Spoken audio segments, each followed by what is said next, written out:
And for me. Jeg spiser wasabi nødder. Eller wasabi peanuts.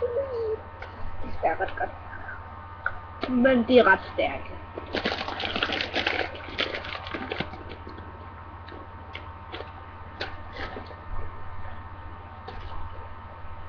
Mærke. Nå, ej, den her video laver jeg kun, fordi mig og Lærken har sådan lidt mærkeligt det. Så inden man der var wasabi så alt. Med mig og Lærke, med Peter, vi har stået, vi laver en masse videoer, og så har hun skrevet lige til mig. Ja, så vi laver helt nogle nye videoer, og sådan noget, det er ret sjovt.